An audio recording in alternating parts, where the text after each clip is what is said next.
नमक का दारोगा। मुंशी प्रेमचंद। जब नमक का नया विभाग बना और ईश्वर प्रदत्त वस्तु के व्यापार करने का निषेध हो गया तो लोग चोरी छिपे इसका व्यापार करने लगे। अनेक प्रकार के छल प्रपंचों का सूत्रपात हुआ। कोई घूस से काम निकालता था, कोई चालाकी से। अधिकारियों के पौ 12 थे। पटवारी गिरी का सर्व सम्मानित पद छोड़ छोड़कर लोग इस विभाग की बरकंदाजी करते थे। दारोगा पद के लिए तो वकीलों का भी जी ललचाता था। ये वो समय था जब अंग्रेजी शिक्षा और ईसाई मत को लोग एक ही वस्तु समझते थे। फारसी का प्राबल्य था। प्रेम की कथाएं और श्रृंगार रस के काव्य पढ़कर फारसीदां लोग सर्वोच्च पदों पर नियुक्त हो जाया करते थे। मुंशी वंशीधर भी जुलेखा की विरह कथा समाप्त करके मजनू और फरहाद के प्रेम वृतांत को नल और नील की लड़ाई और अमेरिका के आविष्कार से अधिक महत्व की बातें समझते हुए रोजगार की खोज में निकले। उनके पिता एक अनुभवी पुरुष थे। समझाने लगे, बेटा, घर की दुर्दशा देख रहे हो, ऋण के बोझ से दबे हुए हैं। लड़कियां हैं, वो घास फूस की तरह बढ़ती चली जाती हैं। मैं कगार पर का वृक्ष हो रहा हूं, न मालूम कब गिर पड़ूं। अब तुम ही घर के मालिक मुख्तार हो। नौकरी में ओहदे की ओर ध्यान मत देना, ये तो पीर का मजार है। निगाह चढ़ावे और चादर पर रखनी चाहिए। ऐसा काम ढूंढना जहां कुछ ऊपर की आय हो। मासिक वेतन तो पूरनमासी का चांद है, जो एक दिन दिखाई देता है और घटते घटते लुप्त हो जाता है। ऊपरी आय बहता हुआ स्रोत है, जिससे सदैव प्यास बुझती है। वेतन मनुष्य देता है, इसी से उसमें वृद्धि नहीं होती। ऊपरी आमदनी ईश्वर देता है, इसी से उसकी बरकत होती है। तुम स्वयं विद्वान हो, तुम्हें क्या समझाऊं। इस विषय में विवेक की बड़ी आवश्यकता है। मनुष्य को देखो, उसकी आवश्यकता को देखो और अवसर देखो। उसके उपरांत जो उचित समझो करो। गरज वाले आदमी के साथ कठोरता करने में लाभ ही लाभ है, लेकिन बेगरज को दाव पर पाना जरा कठिन है। इन बातों को निगाह में बांध लो, ये मेरी जन्म भर की कमाई है। इस उपदेश के बाद पिताजी ने आशीर्वाद दिया। वंशीधर आज्ञाकारी पुत्र थे। ये बातें ध्यान से सुनी और तब घर से चल खड़े हुए। इस विस्तृत संसार में उनके लिए धैर्य अपना मित्र, बुद्धि अपनी पथ प्रदर्शक और आत्मावलंबन ही अपना सहायक था। लेकिन अच्छे शकुन से चले थे। जाते ही जाते नमक विभाग के दरोगा पद पर प्रतिष्ठित हो गए। वेतन अच्छा और ऊपरी आय का तो ठिकाना ही न था। वृद्ध मुंशी जी को सुख संवाद मिला तो फूले ना समाये। महाजन कुछ नरम पढ़े, कलवार की आशा लता लहराई। पड़ोसियों के हृदय में शूल उठने लगे। जाड़े के दिन थे और रात का समय। नमक के सिपाही चौकी दसर नशे में मस्त थे। मुंशी वंशीधर को यहाँ आए अभी 6 महीने से अधिक न हुए थे, लेकिन इतने थोड़े समय में ही उन्होंने अपनी कार्यकुशलता और उत्तम आचार से अफसरों को मोहित कर लिया था। अफसर लोग उन पर बहुत विश्वास करने लगे। नमक के दफ्तर से 1 मील पूरब की ओर जमुना बहती थी। उस पर नावों का एक पुल बना हुआ था। दारोगा जी किवाड़ बंद किए मीठी नींद में सो रहे थे। अचानक आंख खुली तो नदी के प्रवाह की जगह गाड़ियों की गड़गड़ाहट तथा मल्लाहों का कोलाहल सुनाई दिया। उठ बैठे। इतनी रात गए गाड़ियां क्यों नदी के पार जाती हैं? अवश्य कुछ न कुछ गोलमाल है। तर्क ने भ्रम को पुष्ट किया। वर्दी पहनी, तमंचा जेब में रखा और बात की बात में घोड़ा बढ़ाए हुए पुल पर आ पहुंचे। गाड़ियों की एक लंबी कतार पुल के पास जाती देखी। डांट कर पूछा, किसकी गाड़ियां हैं? थोड़ी देर तक सन्नाटा रहा। आदमियों में कुछ काना फूसी हुई। तब आगे वाले ने कहा, पंडित अलोपी दीन की। कौन पंडित अलोपी दीन? दातागंज के।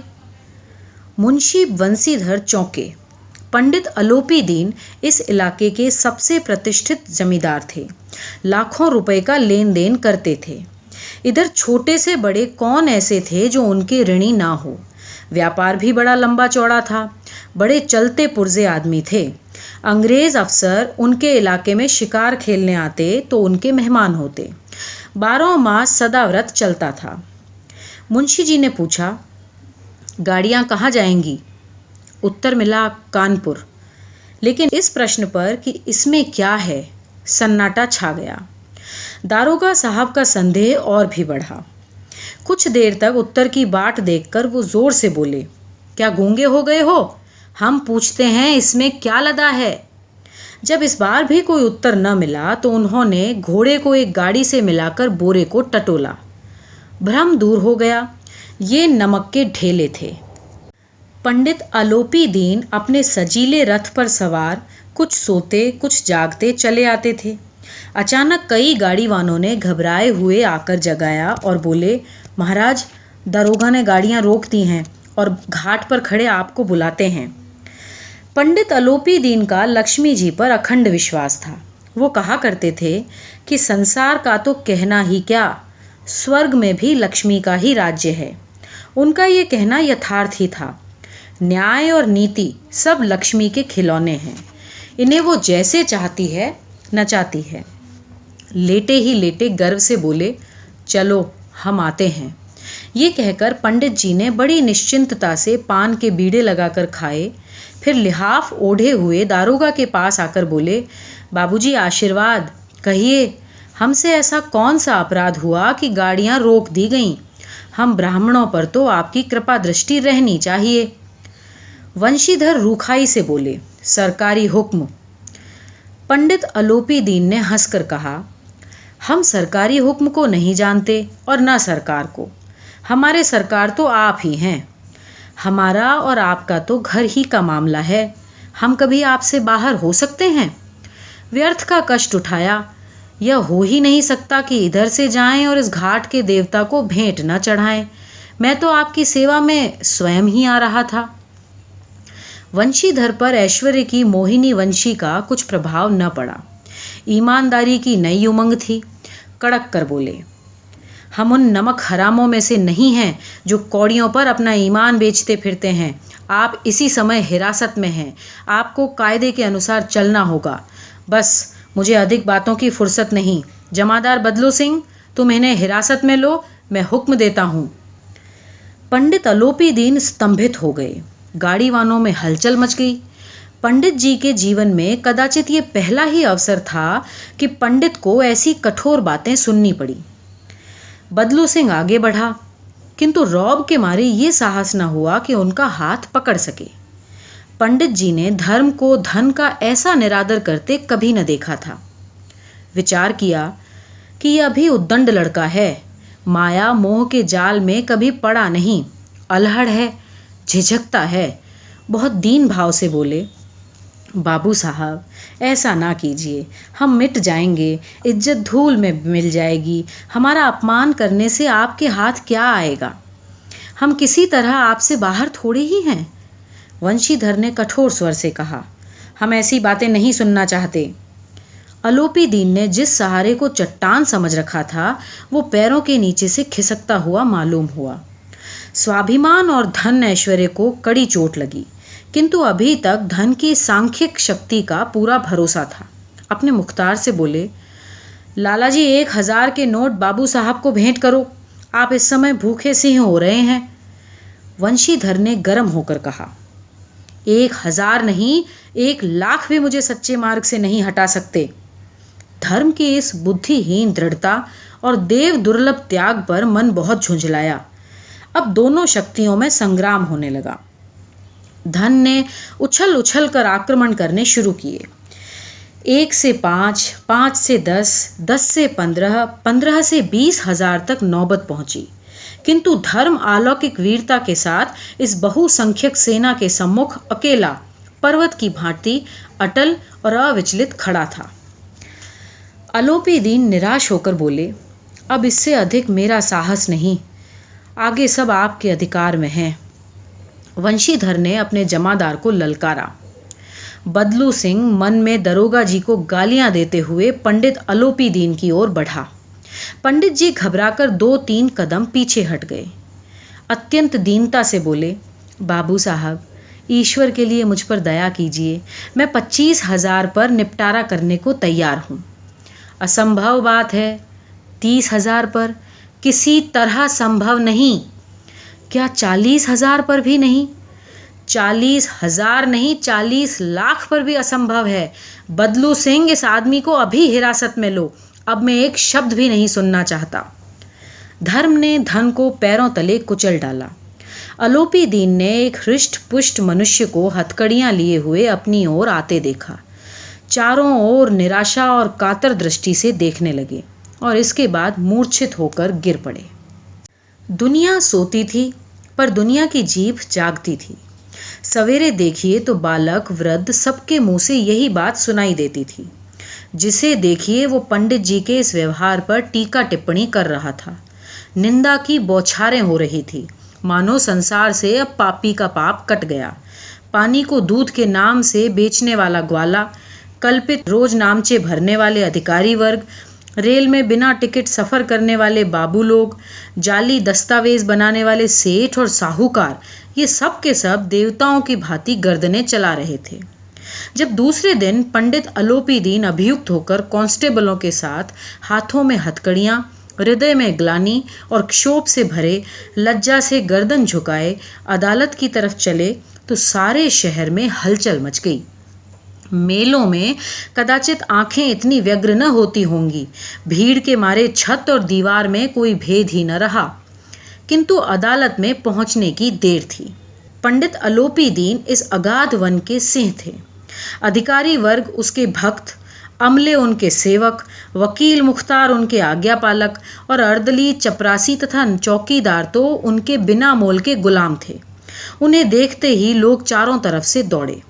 सभी लोग विस्मित हो रहे थे, इसलिए नहीं कि अलोपी दीन ने क्यों ये कर्म किया, बल्कि इसलिए कि वो कानून के पंजे में कैसे आए। ऐसा मनुष्य जिसके पास असाध्य साधन करने वाला धन और अनन्य वाचालता हो, वो क्यों कर कानून के पंजे में आए। प्रत्येक मनुष्य उनसे सहानुभूति प्रकट करता था। बड़ी तत्परता से इस आक्रमण को रोकने के लिए निमित्त वकीलों की एक सेना तैयार की गई। न्याय के मैदान में धर्म और धन में युद्ध ठन गया। वंशीधर चुपचाप खड़े थे। उनके पास सत्य के सिवा कोई बल न था, न स्पष्ट भाषण के अतिरिक्त कोई शस्त्र। गवाह थे, किंतु लोभ से डांवाडोल। यहाँ तक कि मुंशी जी को न्याय भी अपनी ओर से कुछ खींचा हुआ दिखाई पड़ता था। वो न्याय का दरबार था, किंतु उसके कर्मचारियों पर पक्षपात का नशा छाया हुआ था। किंतु पक्षपात और न्याय का क्या मेल। जहाँ पक्षपात हो वहाँ न्याय की कल्पना भी नहीं की जा सकती। मुकदमा शीघ्र समाप्त हो गया। डिप्टी मजिस्ट्रेट ने अपनी तजवीज़ में लिखा, पंडित अलोपी दीन के विरुद्ध दिए गए प्रमाण निर्मूल और भ्रमात्मक हैं। वो एक बड़े आदमी हैं। ये बात कल्पना के बाहर है कि उन्होंने थोड़े लाभ के लिए ऐसा दुस्साहस किया हो। यद्यपि नमक के दरोगा मुंशी वंशीधर का अधिक दोष नहीं, लेकिन ये बड़े खेद की बात है कि उसकी उद्दंडता और विचारहीनता के कारण एक भले मानुस को कष्ट झेलना पड़ा। हम प्रसन्न हैं कि वो अपने काम से सजग और सचेत रहता है, किंतु नमक के मुकदमे की बढ़ी हुई नमक हलाली ने उसके विवेक और बुद्धि को भ्रष्ट कर दिया। भविष्य में उसे होशियार रहना चाहिए। वकीलों ने ये फैसला सुना और उछल पड़े। पंडित अलोपी दीन मुस्कुराते हुए बाहर निकले। स्वजन बांधवों ने रुपयों की लूट की। उदारता का सागर उमड़ पड़ा। उसकी लहरों ने अदालत की नींव तक हिला दी। जब वंशीधर बाहर निकले तो चारों ओर से उन पर व्यंग्यवाणों की वर्षा होने लगी। चपरासियों ने झुक झुक कर सलाम किए, किंतु इस समय एक एक कटु वाक्य, एक एक संकेत उनकी गर्वाग्नि को प्रज्वलित कर रहा था। कदाचित इस मुकदमे में सफल होकर वो इस तरह अकड़ते हुए न चलते। आज उन्हें संसार का खेदजनक विचित्र अनुभव हुआ। न्याय और विद्वता, लंबी चौड़ी उपाधियां, बड़ी बड़ी दाढ़ियां और ढीले चोगे एक भी सच्चे आदर के पात्र नहीं हैं।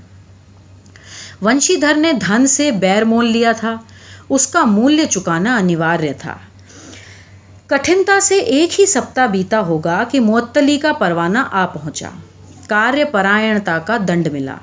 बेचारे भग्न हृदय, शोक और खेद से व्यथित घर को चले।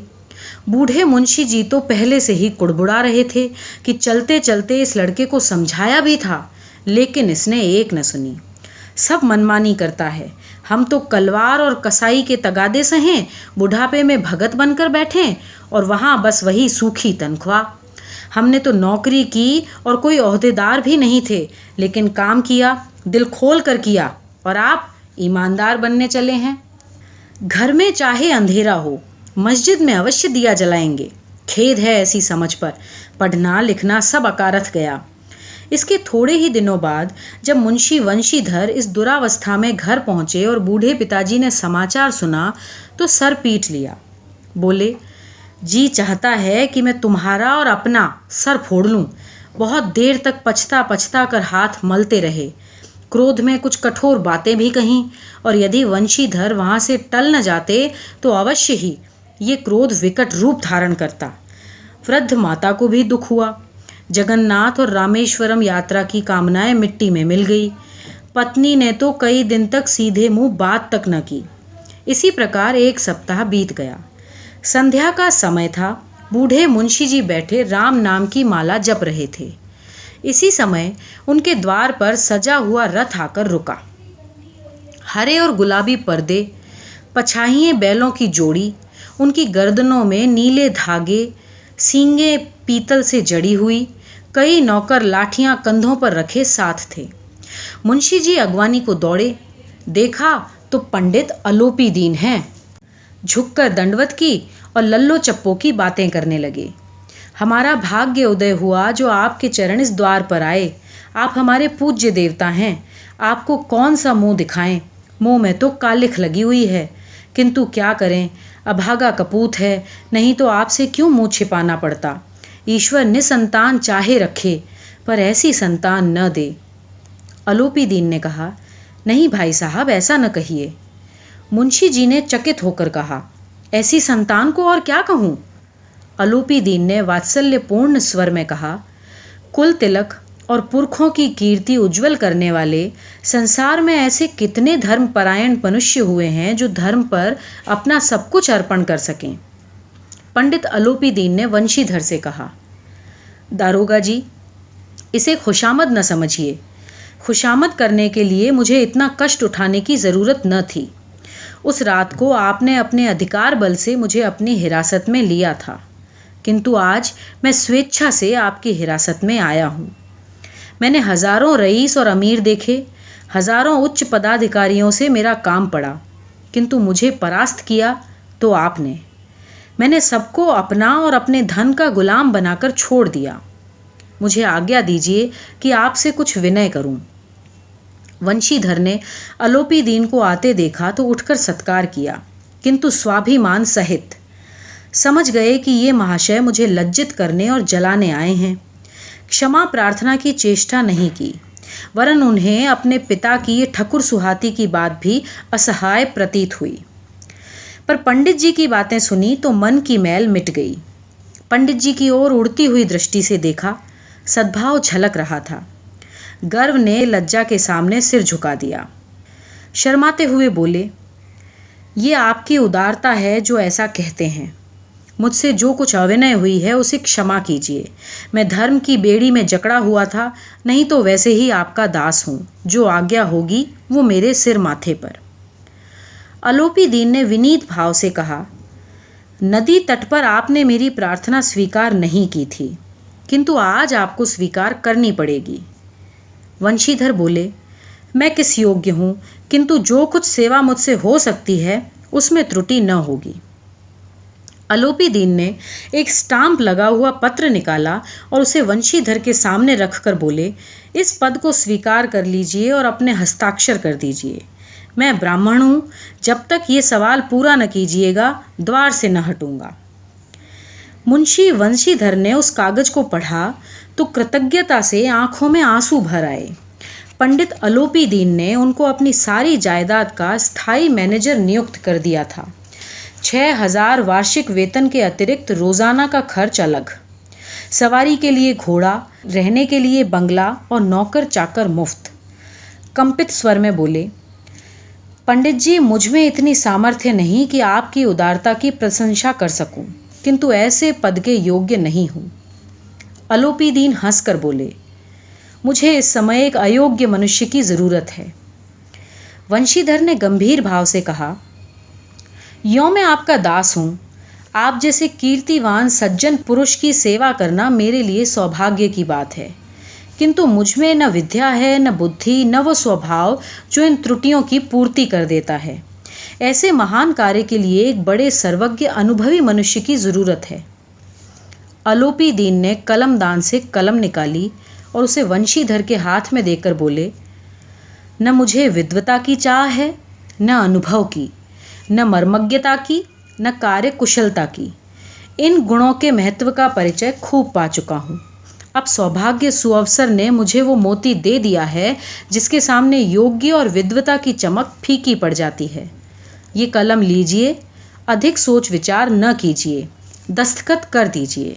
परमात्मा से यही प्रार्थना है कि वो आपको सदैव वह नदी के किनारे वाला बेमुरव्वत उद्दंड कठोर किंतु धर्मनिष्ठ दरोगा बनाए रखे। वंशीधर की आंखें डबडबा आईं। हृदय के संकुचित पात्र में इतना एहसान न समा सका। एक बार फिर पंडित जी की ओर भक्ति और श्रद्धा की दृष्टि से देखा और कांपते हुए हाथ से मैनेजरी पर हस्ताक्षर कर दिए। अलोपी दीन ने प्रफुल्लित होकर उन्हें गले लगा लिया।